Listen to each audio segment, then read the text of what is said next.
Hey there, friends and foes. Good morning, multiverse. This is Back of the Cereal Box, the pop culture podcast that celebrates the fun of the Saturdays of our youth. I am your host, John Pica, the prophet of pop culture. You can call me Johnny Beyond if you dare. And this morning, we are going to be talking about my favorite animated movie of all time, the 1989 classic, The Little Mermaid from Disney. Yes, it's true. And we are going to do that right after this.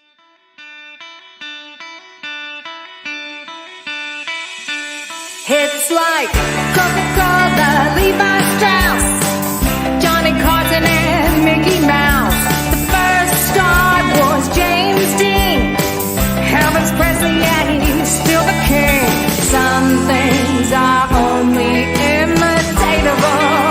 You can't beat an original. Oh,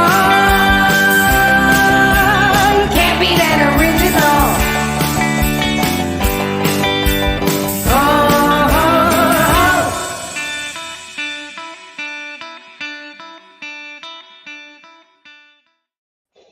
Oh my gosh, you guys. This is Back to the Cereal Box, the pop culture podcast. This celebrates the fun of the Saturdays of our youth. And I am Johnny. And in the virtual rec room with me is your wife's favorite redhead. She is an artist, cosplayer extraordinaire, and fan of all things geekdom, Aubrey Cavett. Good morning, Aubrey. How are you? Morning, Johnny. Morning, cereal boxers. How is everybody doing? So, funny thing, I just finished 6 weeks of annual open enrollment for health insurance enrollment. 5,000 clients to talk to in 6 weeks. Got it all done, every single one, by 6 o'clock last night. And yeah, working, 10, 12, 13-hour days. And then this morning, as I'm exhausted, trying not to slip into a coma, our system this morning, my studio is locked up and it won't do anything. So I'm on my iPhone this morning, and I'm going to be navigating this as best I can because Willow's not with us this morning. She had to go in work early. No, she's doing something with Santa Claus this morning, isn't she? I think she's being Santa Claus as the job. So wait, what? I think she's getting to be a stand-in Santa at work, she said. Pretty cool, right? Donde es Santa Claus? Apparently in Winnipeg, Manitoba, Canada, Willow is playing Santa. Willow, I know you're watching in the chat. You've given us some thumbs up because you're getting ready or you're riding to that gig. I got to see pictures of you as Santa Claus. I got to see video. Can we see before and after the beard comes off? That's what I want to know. Yes, Willow, you got to make this happen. You got to make this happen. Mm-hmm. So we're going to do our best here. We're a little bit crippled, but we are called Back to the Cereal Box because when I was a kid, we did not have iPhones or tablets at the breakfast table. We were reading the back of the cereal box in between cartoons, comic books, kaiju movies. And this morning, I've got a brand new cereal to try. One of the Christmas cereals, the Winter Fruity Pebbles. And y'all, the back of this cereal box is filled with games. That's so cute. This is the kind of cereal box I love. These interactive games and these illustrations where you see something new every time. So over the course of 4 or 5 days, as long as this cereal will last, in my house, it's probably 2 days, but when I was a kid, but you're going to see something new every time. So I love that. Like there's a snowball throw, and you've got to do like this words, like create as many words going down the slope as you can. And there's a maze on the ice for Barney. Hey, Johnny, give us a close-up. For the camera, give us a Well, close up. I can't on the phone. I No, don't have. you're good. You're good. Oh yeah, it's pretty detailed. That's pretty cool. Yeah. So, and this is the Winterfest Fruity Pebbles, and really the only difference in this between regular Fruity Pebbles, and by the way, I do have the Fruity Pebbles bowl, is that it's just red and green. Okay. I cheated a little bit. I already had some, and it's delicious. Um, So we didn't and get a genuine taste testing, no, because I but couldn't wait. I had to have it. I was starving this morning. Systems weren't working. I needed to just like medicate a little bit, and this did the trick. But Johnny's medication is sugar. you know, they've changed the recipe a little bit on Fruity Pebbles. What? Yeah, it's still delicious, but it's not Mhm. as sugary sweet as it has been in the past. Really? And yeah, and there was a time when you could taste like the artificial fruit flavor, and they've changed that. It doesn't have that like plastic aftertaste anymore. So this has elevated itself back to the top 5 for me. Okay. What's in your bowl? Oh yeah. So I'm doing another taste test. I've never done one of these before. This particular part of oh yeah, what's in the bowl? What is in my bowl? Okay. Mom's best cereal. Ooh, Gluten-free, crispy cocoa rice. Okay, so we're both having Rice Krispies of a different kind. Mine pretty much, yeah. is no high fructose corn syrup. Does yours?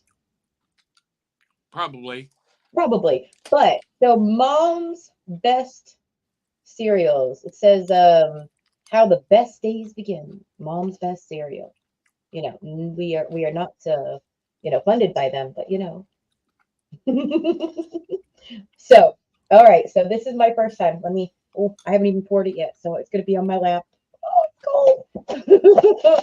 So I actually am not gonna lie.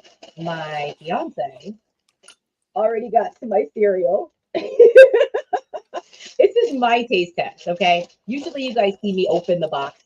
I try not to like open it too loud because Johnny doesn't like too much noise. Reasonable. Okay, but all of you listening, sprinkle, crinkle. But here goes. So, okay, whoops. It looks like Rice Krispies. It looks like Fruity Pebbles. Kind of. Oh! Oh! Is that good or bad? You about Spoon fell out of the down. chair. Spoon down. The spoon went down. So I'm not gonna lie, I don't use metal spoons to try and remove some of the clinking sound that can happen. And my plastic spoon went flying onto the floor. I now have milk on my legs. Anyway, It happens. it happens. It's good. It's actually really good. Like, Well, it's I think kind of hard to mess up crispy rice. but it's not too sweet, but it's definitely chocolatey. Like if you're worried about trying the cereal and it's, organic and whatever, gluten-free, you're worried about it, it actually tastes like chocolate. And it just dissolves a little faster than Rice Krispies. But I don't hate that because I always put my cereal in a handful at a time. Never gets mushy. That's fantastic. Hey, you know what, Aubrey? I forgot to do something very important because I'm on my phone trying to run the studio. I forgot to acknowledge that theme song is from D'Elle Mempis and the Murdering Crows. Steve, we love you. We need to thank our Cereal Box Super Friends who are watching. Yeah. Eli Cash, Cindy Kep, Sharice Collins, Dave Mattingly. And you too can have your name in lights at patreon.com/cerealboxpodcast. We would love to welcome you to the family. And when you become a supporter on Patreon, you get access to some exclusives, like the brand new Wednesday Night Bites that that series that we're running. You get exclusive access to Back Issue Breakfast Club, and we're going to be working on some other exclusive content, early sneak peek releases, and there's a Patreon only chat that you can join the chat and chat with other Patreon fans. It's a pretty phenomenal thing, and we are now going to be able to live stream on Patreon. So we're going to do some exclusive live streams. That's what the Wednesday Night Bites is, exclusive for Patreon supporters. I want to help, Johnny. Okay, we'll make that happen. So we got some comments already this morning. So let's run these down here. And again, on my phone. So if I miss something, you'll forgive me. Zentron says, "Good morning, fellow cereal boxers." Good morning, Zentron. Morning. Tabby Cat says, "Good morning, y'all." And morning, Tabby. They're going to have a little conversation between themselves. Willow is watching. Good morning, everyone. Morning, Willow. Hey, Willow, if you didn't see our request earlier, we have got to have pictures. Pictures of you as Santa Claus. Yes, please. And Zentron and Tabby Cat are just having their own conversation in the chat. I love it. Dave Mattingly says, "Good morning, Box Tops." Morning, Good morning, Dave. And he says, "This podcast can be redeemed for valuable prizes." Ooh. Dave. On Patreon. Dave.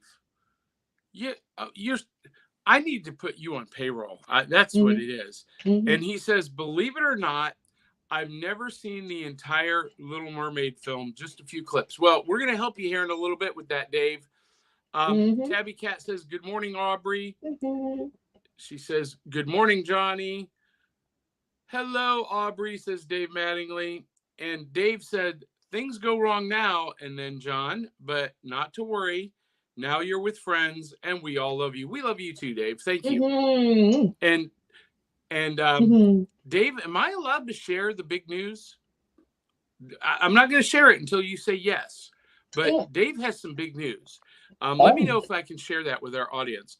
Ryan Permission says, "Good morning, everyone. Little Mermaid is one of the top 10 best animated movies. Facts." Hold that comment until we get to that section. Because, another one. Okay. Yeah. Willow Schuyler says, "I'm getting ready for work. I have to play Santa for our event today. I'm going to be taking pictures with all kinds of animals." Oh, that's what it is. So that's so cool. She's doing Pets with Santa at the pet shop. I love that. Oh, good. This cereal is so good. Yeah, let me tell you what. Fruity Pebbles is top 5. 1 out of 5 bowls, 5 bowls, easy. And I love that the Winterfest is just the red and green. Because if you guys can't tell, I love Christmas. I'm wearing my Christmas Vacation Griswold's hockey sweater, front of the Christmas tree. I absolutely love Christmas. It is my favorite time of year. I love the contrast here, Johnny. I have curtains that are black and have silver trees on them that are barren of anything on them, and a blue backdrop, and you've got all the green. I'm actually dressed up this morning a little bit. As Ariel. I love it. Ariel. Little fashion Ariel, because it's cold, so long sleeves, ladies. But when you have nothing, you do what you can, right? This is actually a shirt I'm wearing as a skirt because I had nothing. So I was like, perfect. Okay. You amaze me every week. And Zentron says, "Yay for animals." And Tabby Cat says, Catherine says, "Good morning, Aubrey." Morning, Catherine. We have a Dave young viewer Mattingly this says- morning. Dave Mattingly says, do share. So Dave Mattingly is getting married next month. Congratulations. And Dave, I will go ahead. I think, what is the date? You invited me. I've not looked at the calendar yet because I've been in the middle of open enrollment hell, but I think I'm going to be there. I will check the calendar today and I will let you know for sure. And then Dave says, I'm going to be acting in a movie tomorrow. My fiance is going to shave my head today to make it easier for the makeup chair. I love that. Oh my gosh, I love that. I can't wait to hear the movie. We'll be twinsies. So you guys don't know, I actually shave my hair. I have full head of hair, but because I wear a hat all the time, that's my signature. So Aubrey, for years, every time I took off my hat, I have this baby fine hair, and it would just do this whole Einstein thing. And so, I'd have to comb it, and I only sweat from my forehead, from my head down. So that was the other thing. When I would be performing on stage, my hair would just get soaked. And so one night for a show, I just was like, screw it. And I shaved it off. And the my assistants, the bombshells, they were like, ooh. And I was like, oh, I think I'll keep it that way. And Dave Mattingly says, I'll be Tyr, the Norse god of war, with scaly skin and wicked helmet armor combo. I love wow. that. Cool. Dave Mattingly says, So cool. Aubrey, quit tempting me with those outfits. I'm engaged. No, I'll tell your wife how to do it. That's the whole part about that. And it is Sunday, December 7th. Wait a minute. Next year? Next year? A year from now, Dave? I thought it was in January. I thought it was January 7th. That's what you put in the text to me. But December 7th? December 7th, yeah, I'll be there. I got a year to plan. Count on it. I'll even sing to you guys if you want me to. Could we all do it? The whole cast? I mean, Dave is a subscriber for how long? So since oh wait, see I was right. He said sorry, Sunday, January 7th. Yes, no, but even January 7th, I will be there. You will? Yeah. Yes, yeah. And Skylar says, Willow says, do we need to contact Harry's Razors to be a sponsor? Yes, Willow, you can take that initiative. Mm-hmm. So Dave Mattingly is getting married in 3 weeks. He announced the engagement this week and married in 3 weeks. That's huge. That's awesome, right? Dave. Congratulations. Hello to Mrs. Mattingly of the future. So Aubrey, we've got more comments that we'll get through in a minute, but my favorite part of Saturday morning and the breakfast cereal experience was reaching into the cereal box and pulling out the prize. And not only is this the Christmas season in Johnny's house, it's also Johnny Palooza, the celebration of my level up day and 53 trips around the sun. And so I celebrate level up day all month long. Johnny Palooza is all month of December. And so I got some gifts. I get gifts. Friends give me gifts. And I have the coolest friends because they know me so well. So I'm going to reach into the cereal box and I'm going to pull out this gift that some friends gave me. This is the Challenge of the Super Friends card game. Ooh. They know me so well. I love games. Is that retro? It is. So Challenge of the Super Friends, we covered this during our Saturday Morning 101 series. Challenge of the Super Friends is a Hanna-Barbera series where the Super Friends were constantly fighting the Legion of Doom. And they created a card game out of it. And I've not played it yet. I just got it. It is by Cryptozoic Productions. And they produce a lot of great games, but this is what always intimidates me. There's a rule book. Ooh. I'm not a big fan of multi-page rule books. I like simple, quick to learn, easy to play, and the fact that it has a book of rules will instantly disqualify it from family game night. Oh. Yeah, nobody in my family is going to want to take the time to learn a new game. So that means I have to make time with friends to play this game. And but it's very cool. You play as the Super Friends, and it's a card game, and each card has the different characters with powers and attributes, and it is the original artwork from the animated series, from the Saturday morning series, and the obscure characters like Apache Chief and Samurai and Black Vulcan. I think El Dorado is the Wonder Twins. Wonder Twins activate. Yeah. Here's Black Vulcan. And why haven't they brought back the Wonder Twins? I feel like they did in the comics. Yeah, no. I mean, we need, like, I know people say that the superhero era of TV is over, but it's not. Okay, it's just not. It's not. No, it's not. The geeks aren't going to let it be over. Okay, there's too many of us that want to see some of these characters come back. You're in luck, Aubrey. What? James Gunn has already said that he is planning to use the Wonder Twins in the new DCU. Oh yeah. And then there's another deck with just the villains. And the different here's the Riddler and Black Manta. Oh, I love the old Riddler. Sinestro. I love this. This is one of my top 5 favorite animated shows from my youth. The Super Friends is a classic, and this is a perfect tie-in to the fun of the Saturday mornings of our youth.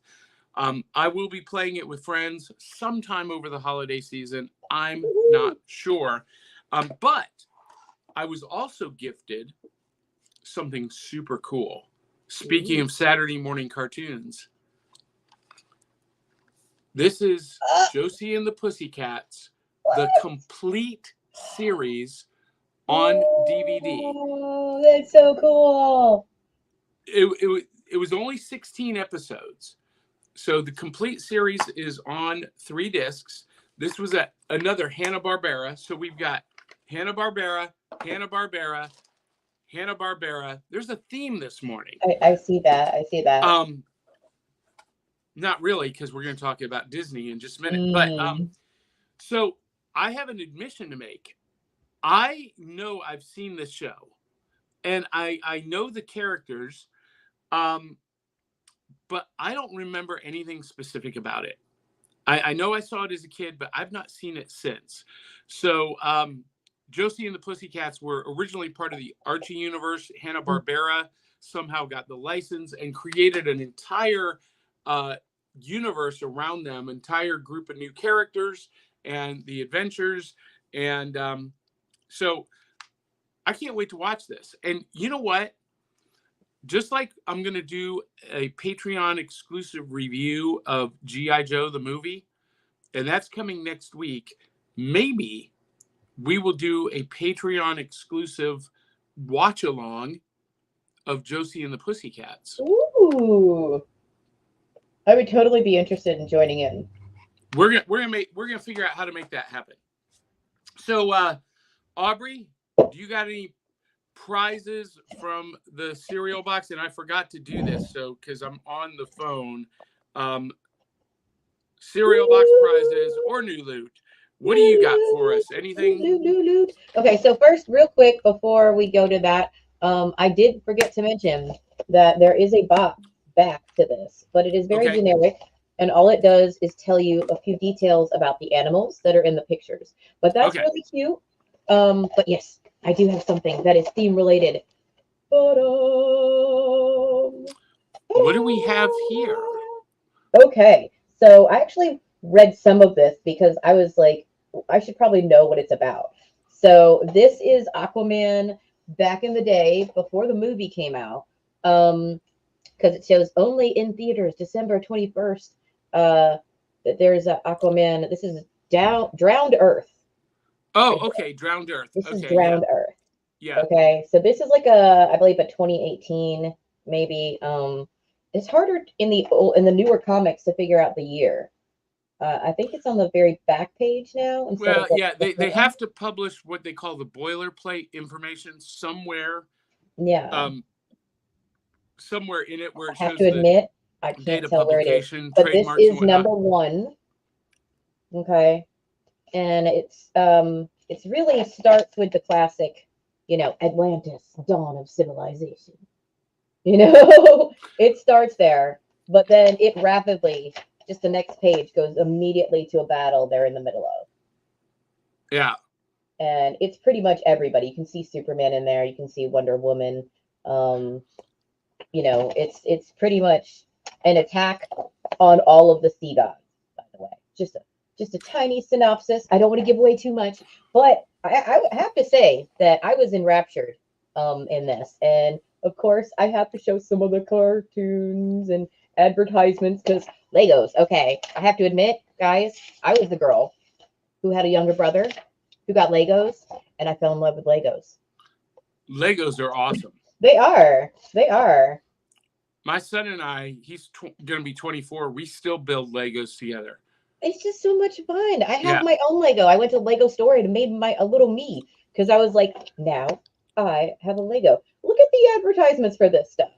Like, still, even though it's not ancient, it's still taking us back to. Wait a minute. Why COVID. is there an advertisement for Superman the movie in a 2018 comic? So this is an event they had apparently. Oh, okay. Featuring the An anniversary? 1941 Max Fleischer Superman animated short, The Mechanical Monsters. Yeah. Yeah. So this is a 40th anniversary. By the way, Okay. of Superman. Yeah, the Max Fleischer. That's a series that we need to talk about next season. We need to talk about the Max Fleischer Superman series, the Max Fleischer Popeye, classic stuff, and the Mechanical Monsters was maybe the most iconic of the Superman episodes, maybe the most revered. Really, really great. It inspired the movie Sky Captain and the World of Tomorrow. All came from that particular episode of Superman. So a few anyway. of these I just wanted to glance at real quick for you comic book lovers. I have never heard of this one before. What is and that? I have to say, this says Freedom Fighters. It is an advertisement. I have never heard of this comic. So now that's a long time favorite from the 60s and 70s. I'm gonna have to look that up. Also, Batman Who Laughs. Yeah. Yeah. So the Batman Who Laughs and the Drowned Earth series were going on simultaneously. And by the way, you can get the entire Drowned Earth series in a collected trade paperback edition from our friends at instocktrades.com. They're not a sponsor, but yet. They could be. Yes. I've been trying to get them to be a sponsor, but I use their service. So anything that I use a service, I'm going to endorse it. So anyway, any other loot, any other prizes from the that is I'm trying to do one. My birthday is not till August, so I have only one this time, Johnny. Listen, but in August I'll have a few. I got a pile of birthday gifts that we need to get through at some point. I might do a Patreon exclusive Johnny Palooza unboxing. I've got an Indiana Jones game. I got a bunch of Star Wars black figures and lots of fun stuff. Every year, December is my time of the year, and yeah, I love it. All right, so you guys, we're gonna reset the room, And before we do that, we're going to do a couple of more comments here. And let me see, where are we here? Okay, so Dave Mattingly says any game involving superheroes is going to have a rule book with 100 superpowers to account for it. Yes, Dave. And that immediately disqualifies it from my family game night. My family is more of a Telestrations or Uno kind of. Anyway, Ryan Permisson says, Under the Sea is a very catchy song. Facts. Yes, it is. We're going to talk more about that in just a minute, Ryan. And Zentron says, I just got a complete Dungeons and Dragons Quest for the Dungeon Master board game. Oh, Zentron, really? I'm so jelly right now. Oh, if you guys didn't see that episode with the artist, I love Dungeons and Dragons. Yeah, so Zentron, I'm not sure I'm familiar with that board game. Take a picture and shoot that to us on Facebook. I'd love to see that. And Andrew Milden, Drew versus the World is with us, and he says, I want a card game with villains. It would have no rule book. I like the way you think, Andrew. I like the way you think. And Brad Parnell says, I still prefer Marvin and Wendy and Wonder Dog to Zan, Jaina, and Gleek, but I am just old school, a.k.a. old. So I loved Wendy and Marvin. We're all old Brad. Here. I loved the Wonder Dog, but I always had a problem with this because Wendy and Marvin were super friends in training, but they had no superpowers. They how irresponsible were the Super Friends to take a pair of powerless teenagers on adventures? And it's not even like Batman and Robin, who have no powers, but they are highly skilled. Wendy and Marvin don't seem to have any apparent skills either, other than the fact that Wendy is really cute and wears great hip hugger bell bottom jeans. And I mean, she might be able to hypnotize villains just with her hips. But I mean, come on. How irresponsible. At least Zan and Jaina had superpowers.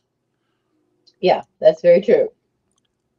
And Tabby Cat says, I loved Josie and the Pussycats. I think I've only seen one episode ever. I think. But I'm gonna watch the whole thing. And Dave Mattingly says, I haven't seen it, but I've heard good things about the Josie and the Pussycats movie from a few years back. You know what? I have two, Dave, and it's on my list of to watch, and I haven't gotten to it. I hear good things about it too. Zentron says, speaking of Dungeons and Dragons, everyone heard about Hasbro canning about 20% of its staff this month. Yes, I did. No. They laid off, they fired last week, Aubrey, 1,100 employees. Whoa. Hasbro is the company that produces, they own Parker Brothers, so Monopoly and, those classic board games. They own Hasbro Kenner. They own the IPs for Star Wars and Marvel Legends and Power Rangers and Ghostbusters and G.I. Joe and Transformers. That's all Hasbro. And they have had massive distribution problems. And you've heard me talk about my love-hate relationship with Hasbro. I love their product. I love what they're producing, but I hate the way they go about it and the what they choose to put out, and then the quantities and the limited, and like their distribution has just been so negligent. It's been mismanaged to the point of negligence. And to be quite honest with you, although I feel for 1,100 families, it's karma. It's just coming back to bite them in the butt. If they had done things correctly. Anyway. Ryan Permisson says, happy 45th anniversary to Superman the movie. Mm-hmm. And Brad Parnell says there was also a spinoff called Josie and the Pussycats in Outer Space I remember this. Like the original show, it had a laugh track. And Dave Mattingly says Hasbro lays off people every December. So maybe this isn't a news story after all. But that's a lot. That's a lot. Like, but there's going to be a lot of displaced right before Christmas. Yeah. What, And Zen what is says, that? Is a toy company is laying off is 1,100 people before is Christmas. Scrooge running Hasbro right now, guys? Like, what happened? Somebody tell us.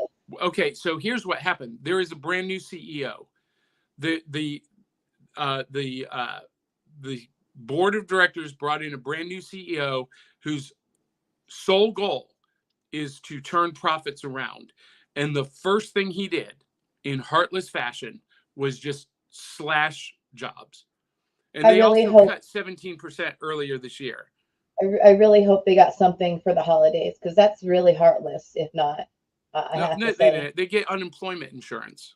Willow Schuyler says the Nutty Club, a local confectionery factory in Winnipeg, is shutting down in January after being in business for 120 years.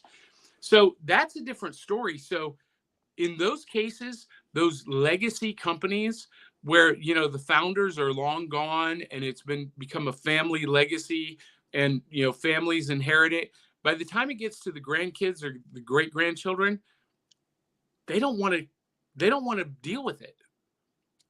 We see this happen over and over and over again. These legacy companies close. And so anyway, hey, Brad Parnell says, I did go to Walmart and get some of that French toast cereal, by the way. Good stuff. I told you, it's great. I love it. All right, so we're going to reset the room real quick because we are going to now do the official audio version of the show. So here we go. If I can get to it on the phone. All right, here we go. Reset. Back of the cereal box.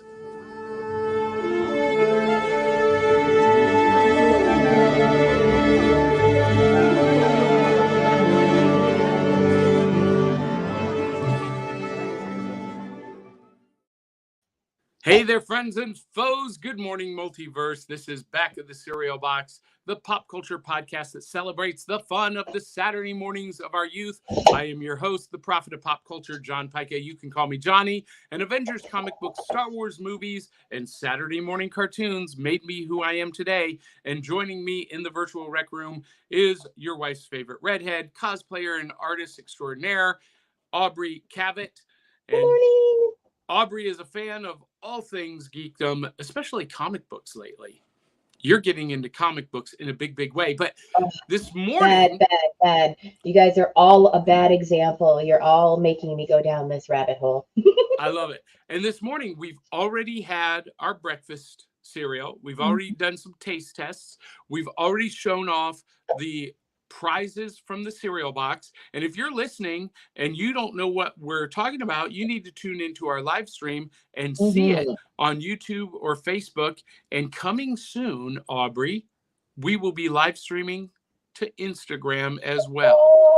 That's coming in 2024. But this morning, we are here to talk about the greatest animated movie of all time, Disney's The Little Mermaid. Now, Aubrey, last week, I had stated on air that The Little Mermaid is my all-time favorite animated movie, and you were shocked. You were very surprised by this. I was baffled. It was Armageddon in my brain of arguments. I'm like, I wanted to start right there, but I have been actually not patiently. I'm on the edge of my seat, Johnny. I have to know how on earth this is I can't even, I'm not, honestly, I haven't even taken it seriously, except to be like, what? So please tell me. All right. Well, before we get to that explanation, The Little Mermaid, The Tale of the Tape. The Little Mermaid is a 1989 American animated musical fantasy film produced by Walt Disney Feature Animation, and it was released by Walt Disney Pictures. It is loosely based on the 1837 Danish fairy tale of the same name, The Little Mermaid, by Hans Christian Andersen. The film was written and directed by John Musker and Ron Clements, and produced by Musker and Howard Ashman, who also wrote the film's songs with Alan Menken. Menken also composed the film score, featuring the voices of Renee Auberjonois, Christopher Daniel Barnes, Jodie Benson, Pat Carroll, Patty Edwards, Buddy Hackett, Jason Marin, Kenneth Mars, Ben Wright, Samuel E. Wright. The Little Mermaid tells the story of a teenage mermaid princess named Ariel, who dreams of becoming a human and falls in love with a human prince named Eric, which leads her to make a magical deal with the sea witch Ursula to become human and to be with him, Eric. And yes, this is my all-time favorite animated movie. I could watch this over and over and over again. And I want to say that I actually got the score. I bought the soundtrack to this before the movie actually came out, because back in the day, they would pre-release movie soundtracks or Broadway soundtracks before the actual production hit the stage or hit the screens. And so I had the film score soundtrack with all of the songs, and I learned it all. I heard it all. I fell in love with the music before I even saw the movie. And then when I saw the movie in the theaters, it just coalesced everything in. And you know, I come from a musical theater background. We don't talk about that a whole lot here, but, you know, I've performed in 10,000 musical performances, including a couple of Broadway tours and off-Broadway. And, you know, I love musicals to begin with. So, and I love Saturday morning cartoons and animation. So this was the perfect marriage. But in 1989, Disney was really, they were almost bankrupt. They were on the verge. And Jeffrey Katzenberger greenlit The Little Mermaid. And, you know, initially, he was not on board with this movie because it was so similar to the 1984 film Splash, which was also produced by Disney, their Touchstone Pictures, which owns is owned by Disney. And a lot of the staff was working on Oliver and Company, which came out in 1988, and it was not the smash success that they were hoping for. And the original Little Mermaid story by Hans Christian Andersen is not happy. It's a tragedy, because the mermaid doesn't lose her voice to the sea witch. She has her tongue cut out. And it's very dark. It's very gruesome. It's not a happy story. And it doesn't have a happy ending. So Jeffrey Katzenberger of Disney, he was like, I don't know, this is a big gamble. But the gamble worked because this was a smash hit. It was a cultural phenomenon, and it resurrected Disney from the grave. And it elevated Disney to new heights and ushered in a new renaissance of animation in America. You know, the animation was flawless. The performances were flawless. I mean, look, Pat Carroll, who did Ursula the Sea Witch, brilliant performance. Jodie Benson was the perfect choice for Ariel, the Little Mermaid. Oh, yes, she was. Oh, yes. My favorite part about the whole movie. Yeah, and Christopher Daniel Barnes should be familiar to fans of Spider-Man 97. He was the voice of Peter Parker and Spider-Man in the Marvel animated series. He was Prince Eric in this movie. Nice. So this thing had just so much going for it. It was a perfectly written story, perfectly paced story. The animation was gorgeous. But you know what really made me a fan?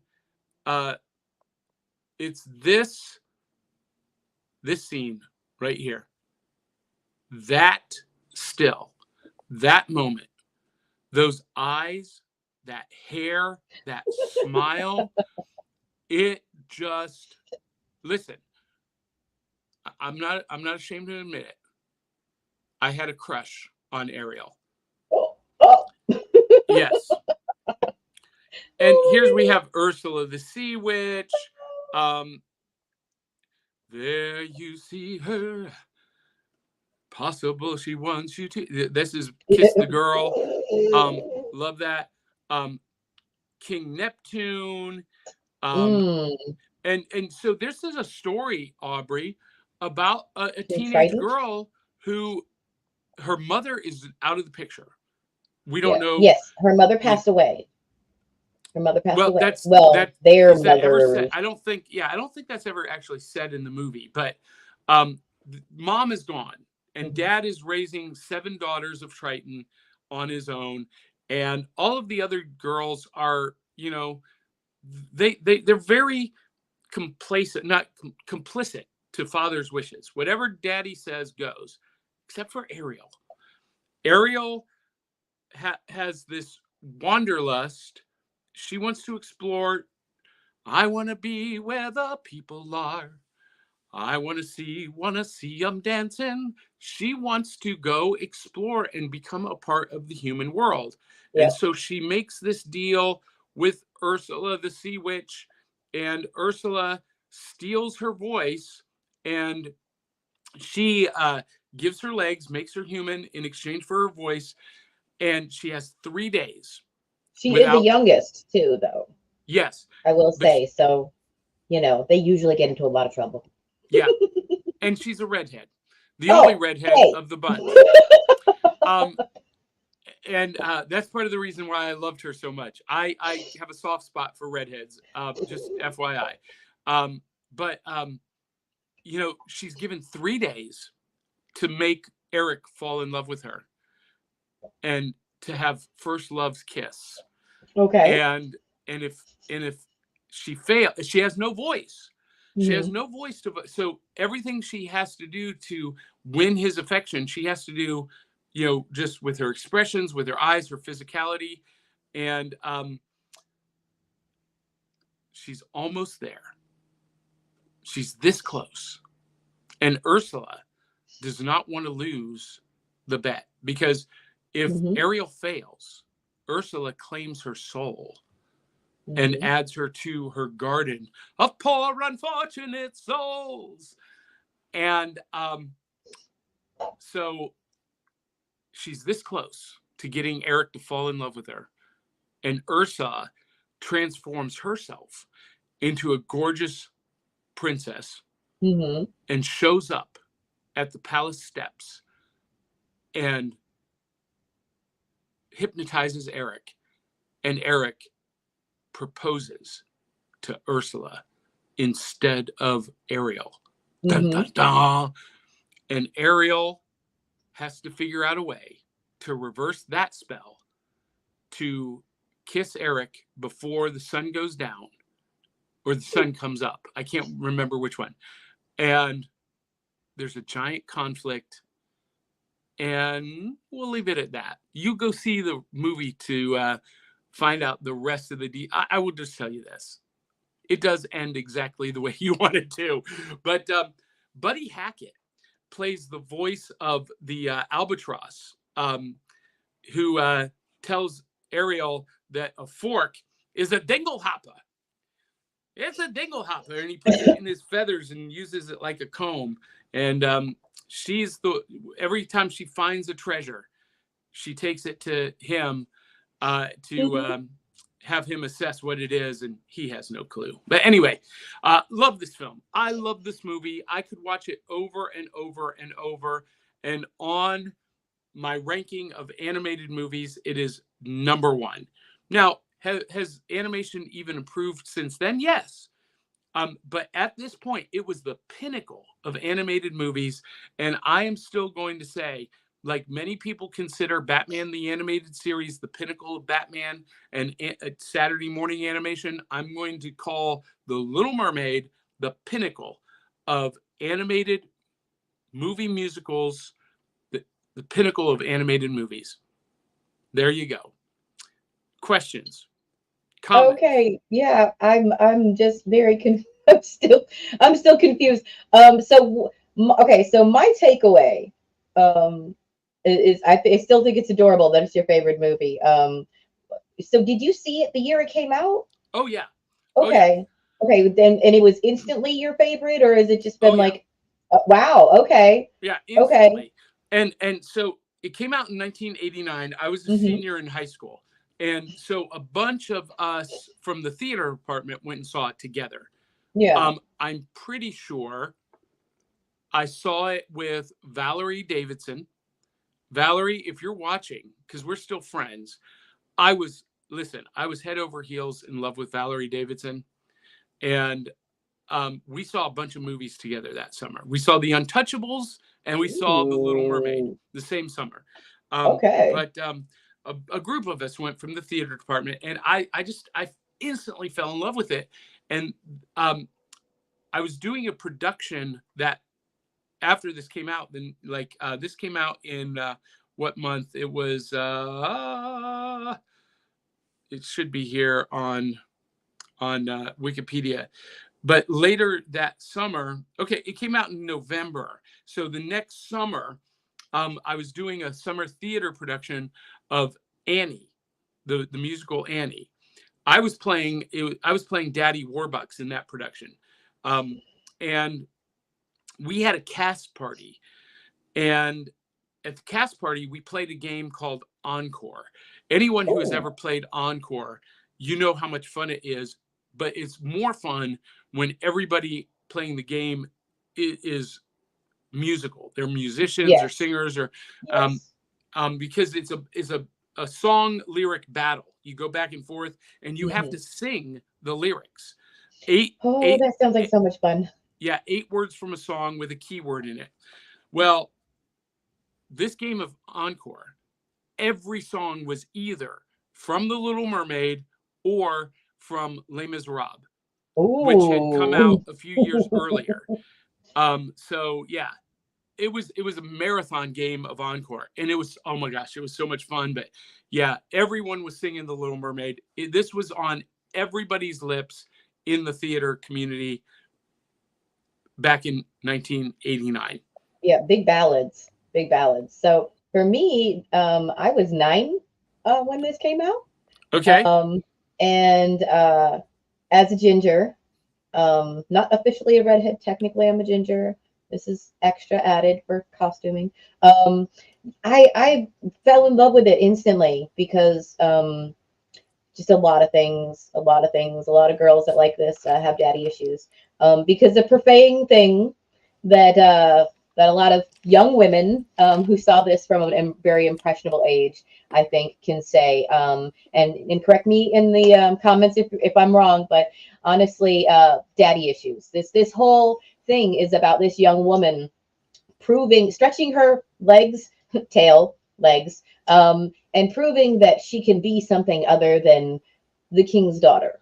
As you said, she was antsy, but she was already interested in the human world before she met Eric. So even though like the purveying theme in the back of this is this big romance, honestly, this is really about this young woman proving that she really wants something and showing that she can go after it.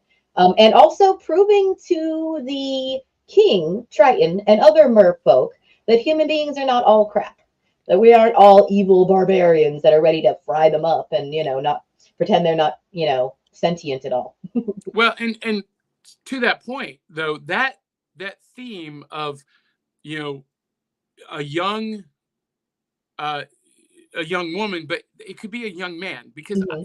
as a boy I was in the same place. So my dad wanted me to join the family business, to build the business, and be a part of, and that was not my thing. I was a creative. I was an actor, singer, dancer. I wanted to perform on stage. That was my dream. And so this story really resonated with me because I was in the same place that Ariel was. I was trying to stretch my wings, trying to find my own legs in my own way, and not just capitulate to what dad wanted. So it didn't just speak to women, it spoke to guys too, in the Okay. same way, because the theme is universal in that regards. All right. All right. What do you think, Johnny, about the fact that there was so much saving going on in the story? Because there was a lot of saving. Not only did Ariel save Eric, but Eric saved at the end, saved basically everybody from Ursula's tyrannical polyp changing, turning everybody into those gross little polyps. Yeah. I mean, that's a universal theme too. That's part of the hero's journey where, the hero goes on a journey to become what they already are. We talked about that last week with The Land Before Time and Petrie, kind of, personifying that idea. Ariel had to go on a journey to become what she already was.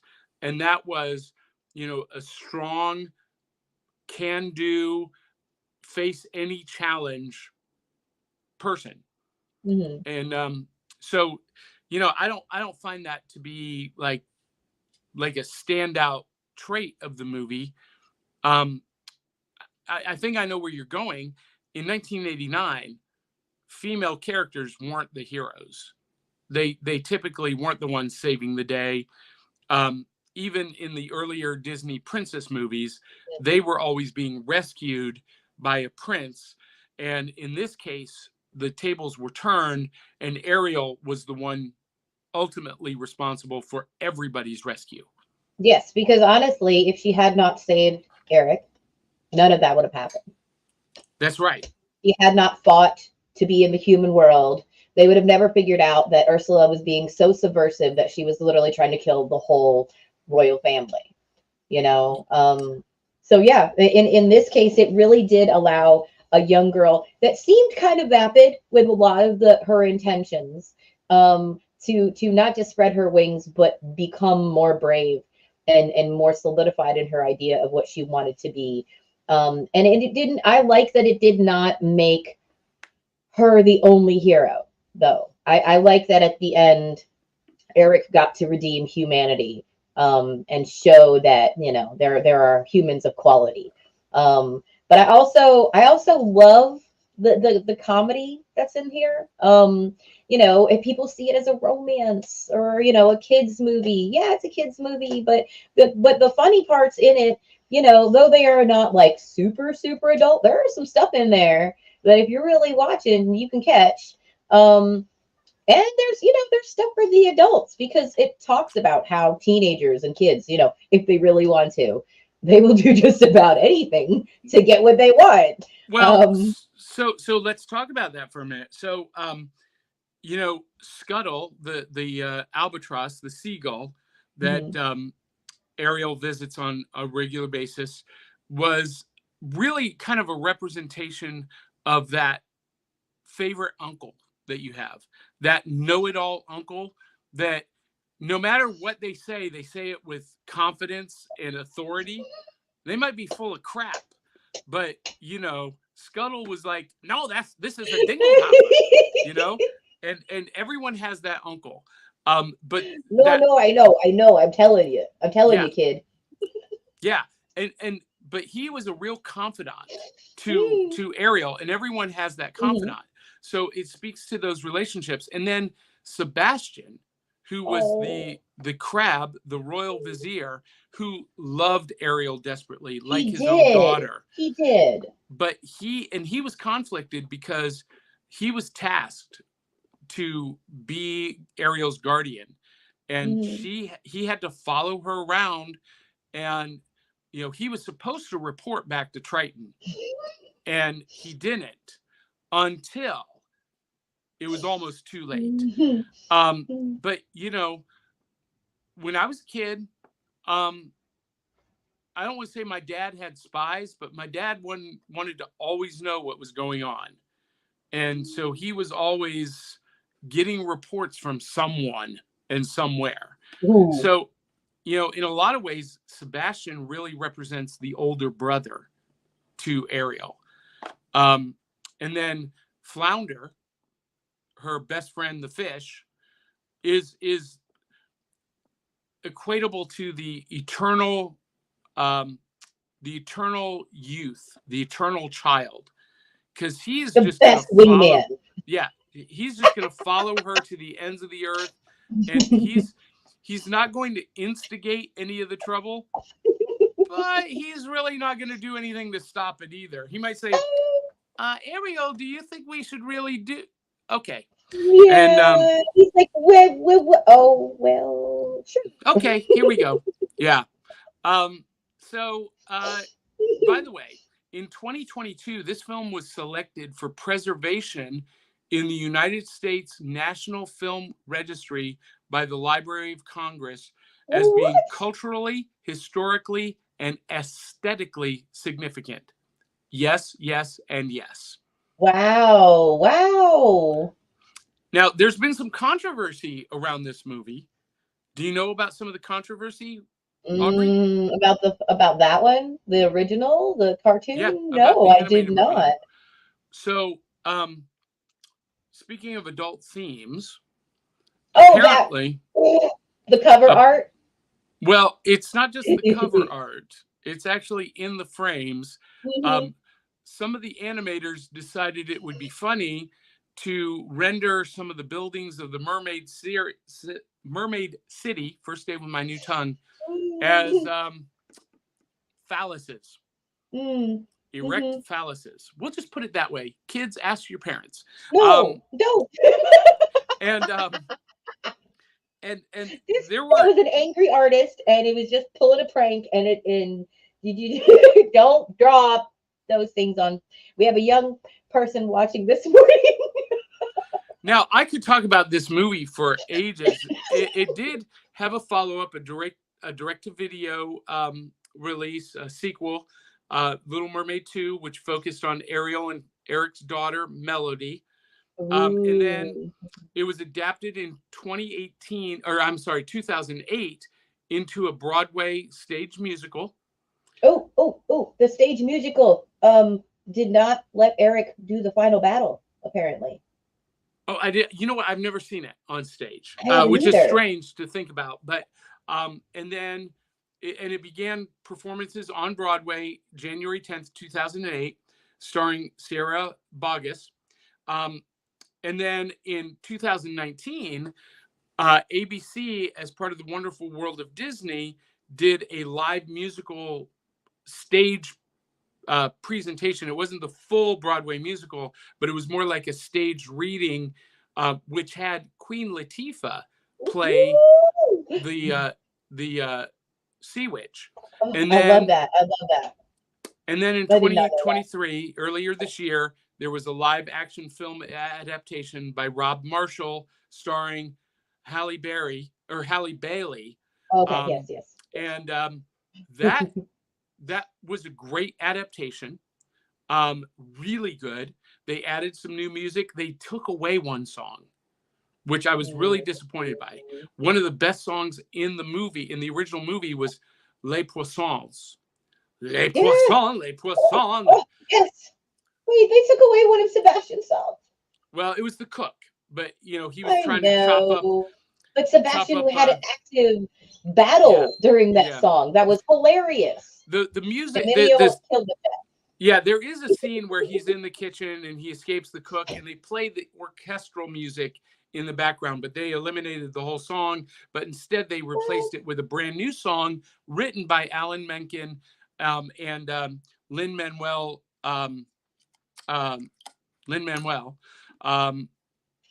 For Eric. Prince Eric had a brand new song.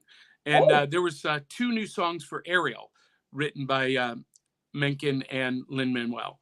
And Halle Bailey did a phenomenal job, although they recast it. So the original, or they reset it. They set it in a different place. So the original film is set in Norway, in Iceland, Norway.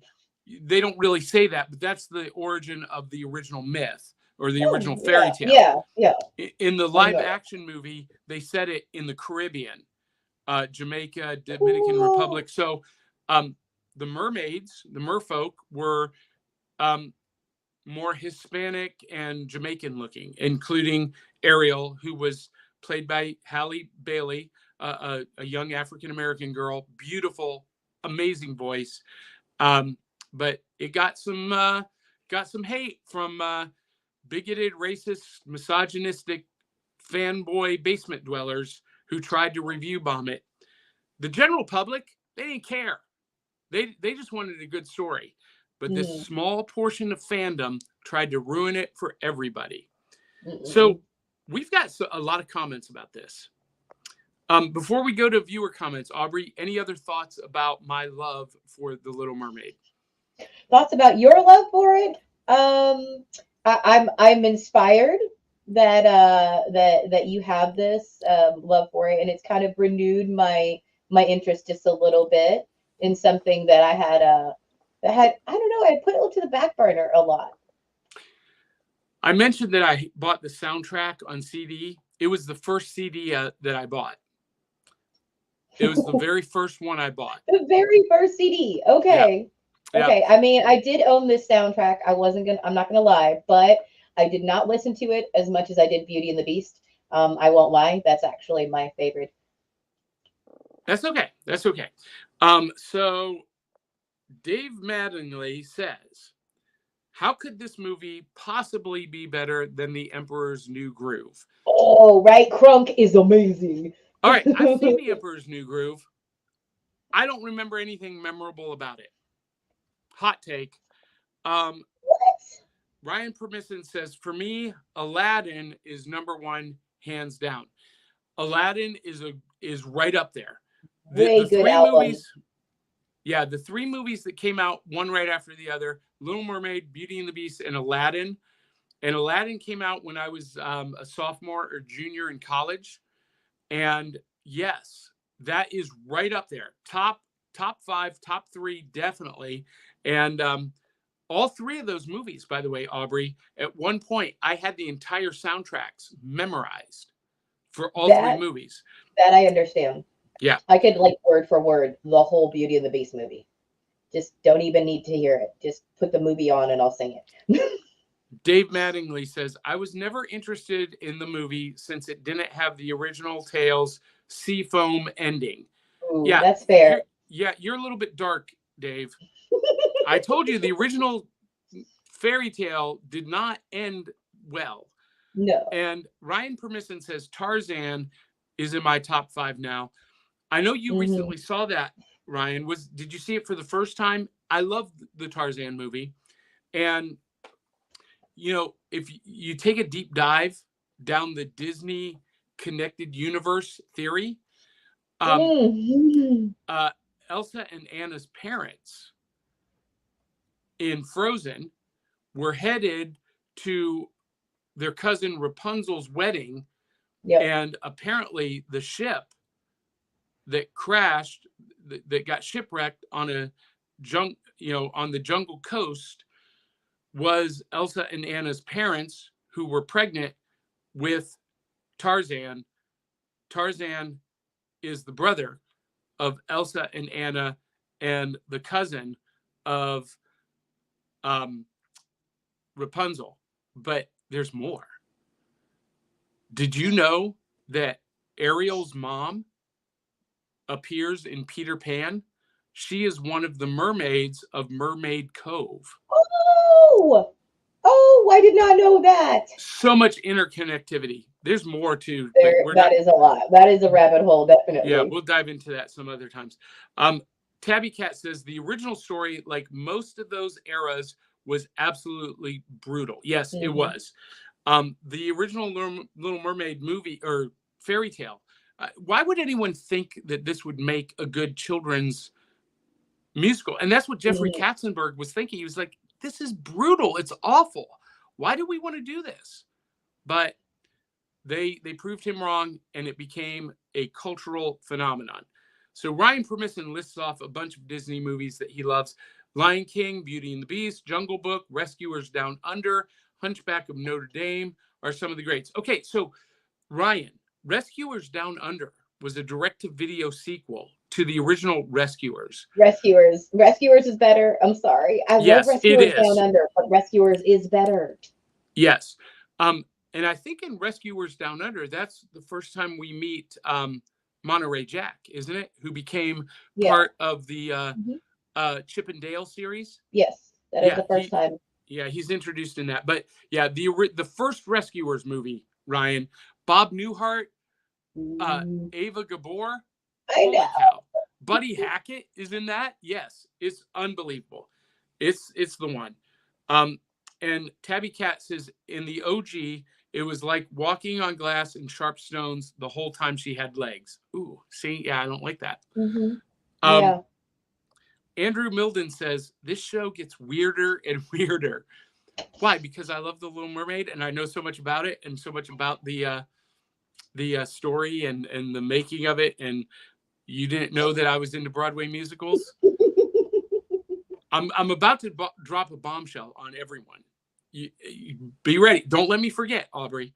Oh, okay. And Willow Schuyler says the original crazy stalker meme. Oh, really? Do we really? I've heard people say that you know that Ariel was the stalker chick, and that the whole scene with kiss the girl has predatory vibes. I don't feel that at all. Wait.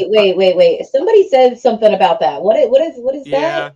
Yeah. What? They even changed the lyrics of the song for the 2023 movie, because the whole cancel culture. Hey, let's go back 30 years to something that was culturally relevant then, and dissect it and change it because we don't like it now.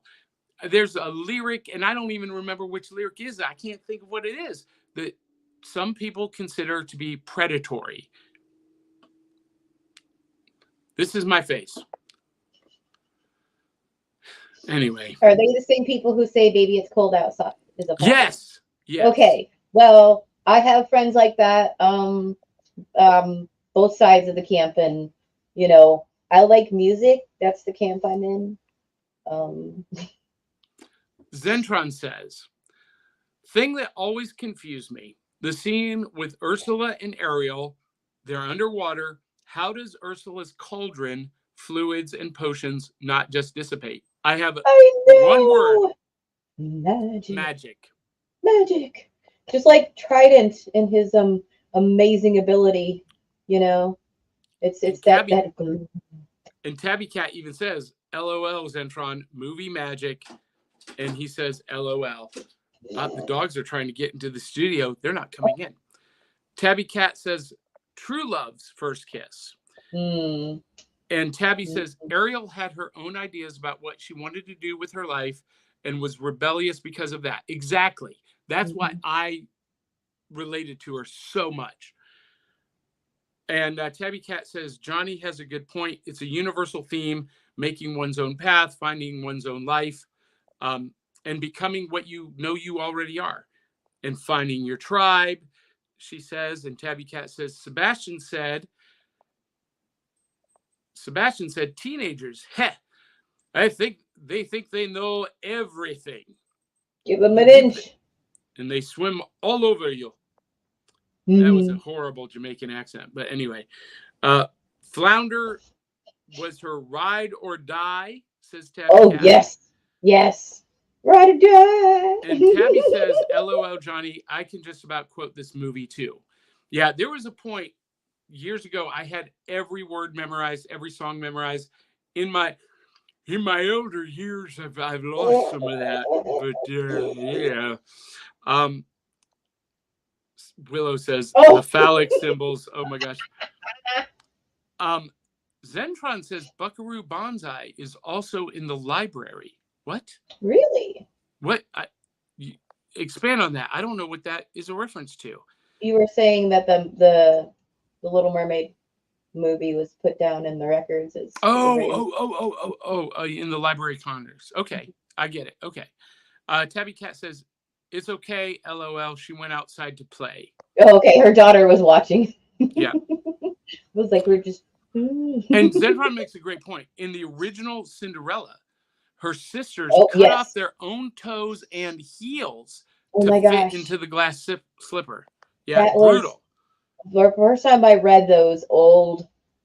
It was frightening. It was frightening to hear Cinderella's story, to hear Yeah, it's Ariel's story. horrific. So if you're gonna watch these, or even if you're not a Disney fan and you don't want to watch them, go back and look at the like horror shows of what could have been what we didn't do. But there are some old sci-fi shows that have done like movies about the old ones. So Yeah. check those out.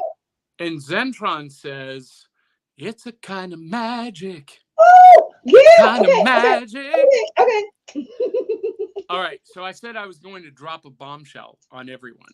Oh, I didn't even have a chance to tell you. Okay, what is it? What is it? Okay. No, go ahead. Go ahead, Aubrey. No, I was waiting to ask you. Okay. So every actor and performer has a dream role that they want to play. And I have a couple. I want to play Sky Masterson in Guys and Dolls. I want to play Jean Valjean in Les Mis. But one of my dream roles is to sing in a live stage performance of Little Mermaid. Those poor unfortunate souls. It's sad. It's true. I want to play Ursula. What? Yeah. I mean, I've been thinking about producing a production of the stage musical in Nashville just so that I could do that role. I think that would be great. They come flocking to my cauldron, crying, spells, Ursula, please, and do I help them? Yes, I do. Yeah, I would love to play that part. You're awesome. Welcome. There's so much energy. Thank you, Johnny. We got a performance like that this morning. So anyway, Tabby Cat says musical theater is the bomb. I got to see Cats live at the Cumberland County Playhouse years ago. So Tabby Cat, you're going to be jealous. I've seen Cats on Broadway 3 times. Ooh. Love it. And Zentron adds, in the original Sleeping Beauty, the prince, oh, yeah, well, she's asleep. She ends up pregnant, gives birth to 2 kids, still asleep, wakes up and marries the prince. Yeah. And Tabby Cat agrees that I would make a great Ursula. I want to come see the show. Yeah. So I'm thinking about just doing it myself. Because as progressive as theater has become, no one has yet dared to cast a male in that role. Titus Burgess, who played Sebastian on Broadway, he tried to get cast as Ursula. And if you see him perform that song in his cabaret show, he should have had the role. But anyway. Nice. I would make a great Sebastian. All right. We'll work on that. And Zentron says the originals are really dark. Yeah, the Grimm Brothers fairy tales and the Hans Christian Andersen fairy tales are they're horrific. All right. Well, I think we covered this pretty adequately. I'm sure there are going to be some questions or some additional comments that come up. And if you're watching on YouTube or Facebook or Twitch or X, continue to comment. I think we just lost Johnny. Yeah, someone tried to call me. They don't know that I'm on air. Hello. It drives me nuts. Are you not watching? So for those of you who are listening and you're hearing us reference audience comments, you're hearing us reference breakfast cereal and prizes from the cereal box, and you're like, what is this all about? Tune in to the live video every week. Saturday mornings at 8 a.m. You can watch us live and participate in the virtual rec room like Tabby and Willow and Zentron and Dave Mattingly and Drew Milden. You can watch along and see the stuff that we're talking about. You can see like this box of cereal that I'm holding up right now, the Winterfest Fruity Pebbles. You can see the cool loot that we show off, the games, the toys, the comics. You can see if I can pull off costumes every weekend, every morning, like with Yes. no sleep half the time.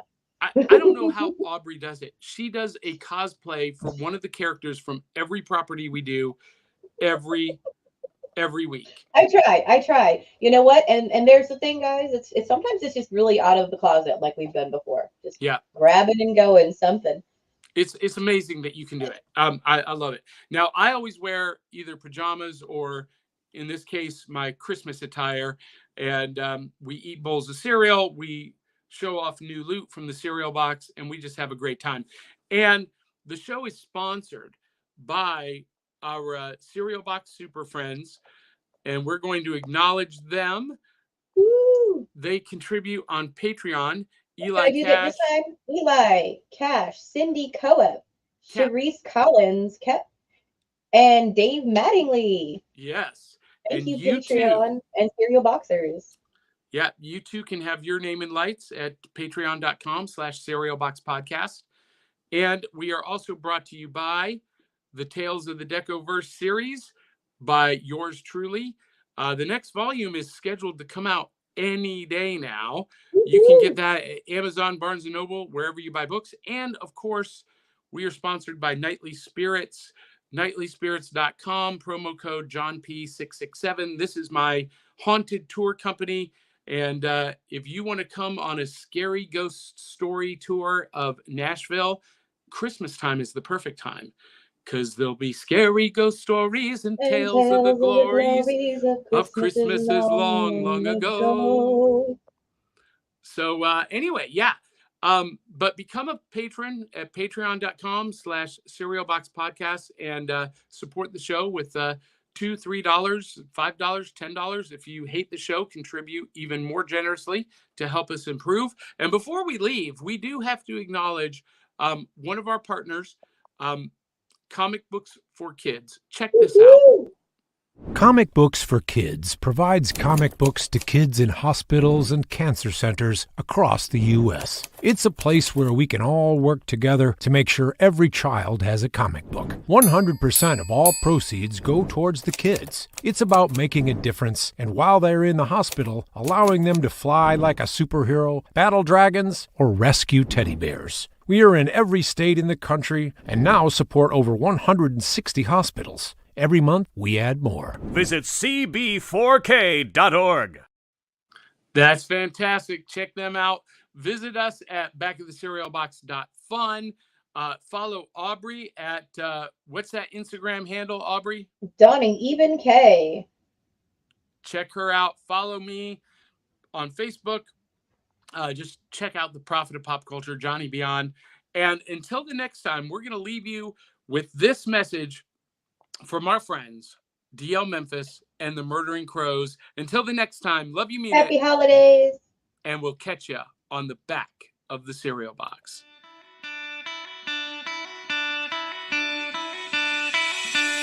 It's like Coca-Cola, Levi's